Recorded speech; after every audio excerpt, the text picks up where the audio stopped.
Good morning. Welcome to the 2020 Bowman Rice Field Day. My name is Yubin Yang. I'm a biosystems analyst at the Bowman Research Center. Today, I will provide an overview on decision-making tools for rice research and production. I will cover two tools that are currently available for public access, including Rice Development Advisory, also called Rice DEVA, post-harvest grain management, and also two more tools that are currently under development, including drone technology for rice phenotyping and monitoring, gene model assisted breeding for high-yielding rice. This is a screenshot of the Rice Development Advisory. On the left side are the main menus of the program. On the right side are the main features of the program. Rice Development Advisory can predict rice growth stages using nearby weather station data. It can recommend stage-specific management practices. It covers major Texas rice counties and recent rice varieties. This is a screenshot of the output from the Rice Development Advisory. I was using Eagle Lake weather station and Presidio as an example. Here on the right side, the chart is colored chart represents the duration of different development stages. The number on the chart 1 through 8 represents the recommended management practices for these different stages from the Rice Development Advisory. There are many other features of the program that you can access it from this Bowman website. The program I will cover is the post-harvest grain management. It was a result of the collaboration between scientists at Bowman Center and researchers from other institutions in the US. On the left side is the main menu of the program, and on the right side are the main features of the program. The post-harvest grain management predicts rice grain temperature and moisture in rice storage bins. It can predict the population growth of 3 major rice storage pests, including rice weevil, lesser grain borer, and red flower beetle. It can analyze the effectiveness of aeration on storage pest control. This figure shows a screenshot of the output from the post-harvest grain management program. It shows the effect on grain temperature inside storage bin with or without aeration, using Eagle Lake West data as an example. The red line here is the grain temperature, average grain temperature inside a storage bin without aeration. The blue line shows the average grain temperature change inside a storage bin with aeration. You can see with aeration, the temperature is about 10 to 15 degrees lower than without aeration.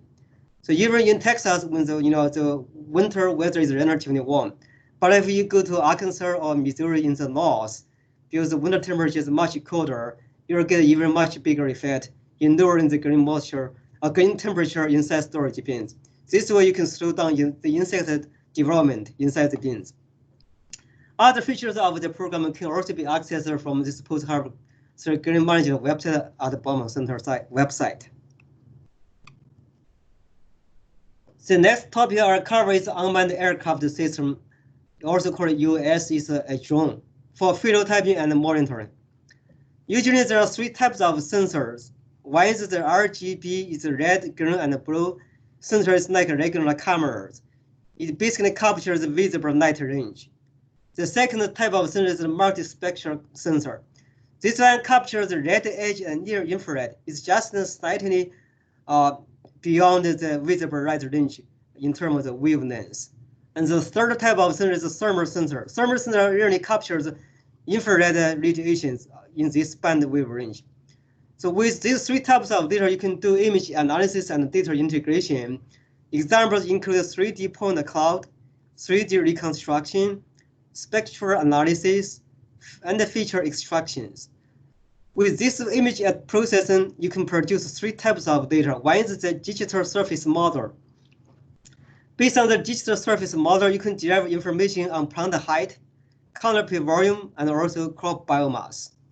Based on the spectral reflectance, you can derive information on the vegetation indexes, weight coverage, surface temperature.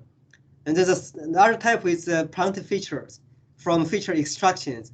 Based on this one, you can derive information on seedling emergence, stand density, heading date, crop yield, disease severity, and insect damages. So this drone technology is being increasingly used in agriculture for crop research and crop productions. So we are still in the early stage of the development in terms of the rice production, but it has a lot of potentials.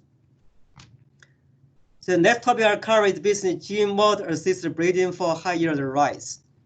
A model is just a simplified representation of a crop growth and development as a function of weather, soil, and crop management.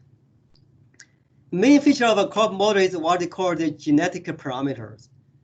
These parameters are supposed to represent the genetic potential of a genotype. This means it is genetically controlled.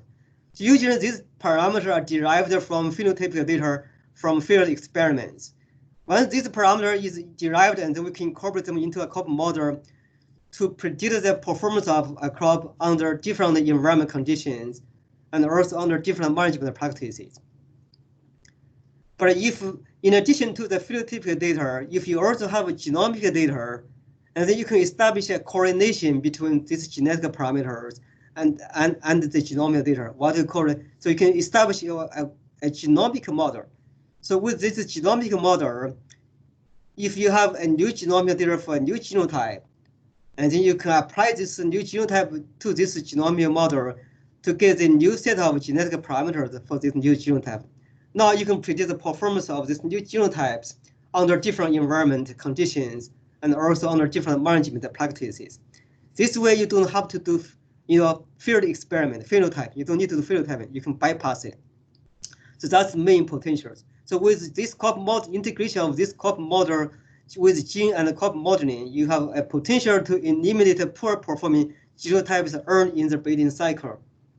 And also you can reduce multi-environment yield charts and potentially produce a new genotype performance with genomic data only. The main potential will be basically to shorten the breeding cycles from currently 7 to 14 years to a 5 to 10 years. So this one also has a lot of potential, but this one, we are still under development, so it's not ready for application. As a summary, we have a rice development advisory for rice stage prediction and management recommendation. We have a post-harvest grain management for aeration control of grain moisture, grain temperature, and pest. And then we have a drone technology for fast rice phenotyping and monitoring. And also we have a gene model assisted breed program for accelerated breeding for rice for high yielding rice. So all these programs, has the potential to expand our capability to serve the Texas rice industry. We would like to thank Texas rice industry for supporting the research and outreach activities at the center. Thank you very much for your attention.